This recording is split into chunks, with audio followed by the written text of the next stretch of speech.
어제 배우 선우은숙 씨의 전 남편 유영재 씨가 강제추행 혐의로 친언니 강제추행 혐의로 피소된 소식을 전해드렸었는데요. 이제 치열한 법적 다툼이 벌어질 듯합니다. 유영재 씨의 반박도 나왔습니다.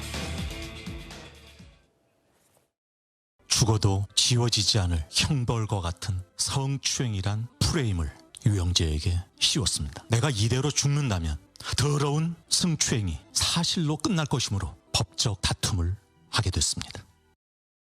본인의 행위가 있었음을 인정하고 있는데 이것이 성추행이라는 더러운 프레임이라고 하는 것은 일반적으로 어떤 여성에 대한 성인식이 좀 많이 왜곡된 것이 아닌가 좀 걱정이 됩니다. 언니가 너무 외로워 보여서 그랬어 라고 했습니다. 등 두드리는 정도, 이런 정도의 어떤 스킨십은 아니었다는 거죠? 그런 수준을 훨씬 더 초과하는 행위입니다. 술에 취해서 그런 행동을 한 적도 있고 맨정신에 한 적도 있습니다. 이게 양측의 주장이니까 저희가 좀 냉정하게 살펴보긴 해야 될 텐데 일단 저희가 어제 소개해드렸던 건 선우은숙 씨의 친언니를 강제추행한 거 아니냐는 게 선우은숙 씨 측의 주장인데 성추행이란 프레임을 씌웠다는 게 유영재 씨 얘기거든요.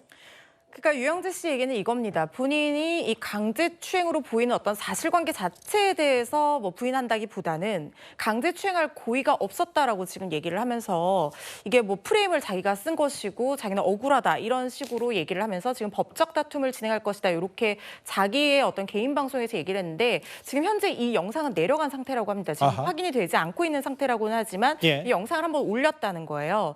그런데 이 법적으로 살펴보면요. 설령 어떤 개인의 성적인 만족을 의혹하는 부분이 없었다라고 하더라도 피해자의 의사에 반한 부적절한 신체 접촉이 있었고 그 부분이 어떤 신체 부위라든가 이 접촉 당시의 상황이라든가 이런 것들을 종합적으로 판단해 봤을 때 피해자에게 성적 수치심을 일으키기에 충분하다면 그 부분은 강제추행으로 인정된다는 것이 법원의 입장이거든요.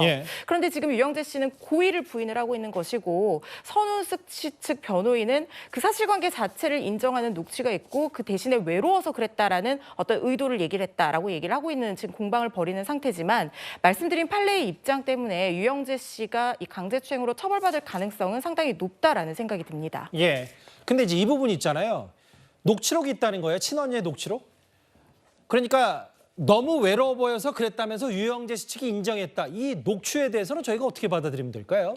그러니까 너무 외로워 보여서 그랬다라고 하는 것은 일단 그랬다라고 하는 것은 어떤 신체 접촉이 있었던 부분에 대해서는 사실관계를 인정하는 부분인데 근데 유영재 씨가 지금 말하는 것처럼 강제추행을 하려는 고의가 없었다라고 얘기를 하는 것은 결국에는 뭐 외로워 보여서 감정적으로 위로해주기 위해서 그랬다라고 자신의 고의를 부인하는 듯한 진술을 하고 있는 걸로 보이거든요. 그러니까 이 지금 자신의 어떤 범죄 자체의 목적을 부인하면서 이 책임에서 빠져나가려고 하는 그런 발언이라고 볼 수는 있는데 물론 우리가 녹취록을 다 확인한 것은 아니지만 이 녹취가 있다는 사실만으로도 이 피해자의 어떤 주장에 대한 보강 증거로서 기능을 할 수 있기 때문에 사실관계 자체를 인정하는 데는 녹취록이 큰 역할을 할 수 있을 것 같고 말씀드린 것처럼 어떤 성적 만족에 대한 고의가 의도가 없었다 하더라도 강제추행으로 인정될 수 있는 여지가 있기 때문에 이 부분은 결국에는 법원의 판단을 받아봐야 되는 거라는 생각이 듭니다. 그 혼인관계에 대한 여러 공방이 이어서 이제 친언니 강제추행 법적 다툼으로까지 번진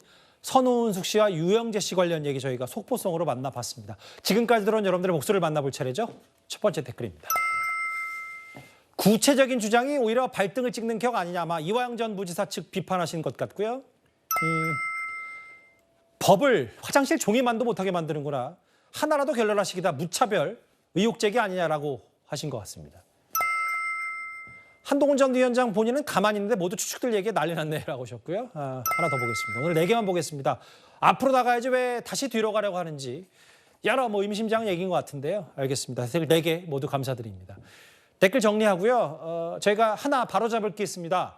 어제 출연한 일부 패널이 민주유공자법 관련된 내용을 말하면서 이한열 열사의 모친이 살아계신다라고 발언했었는데 이 열사의 모친은 배음신 여사는 2022년 1월 별세했다는 것으로 사실관계를 바로 잡겠습니다.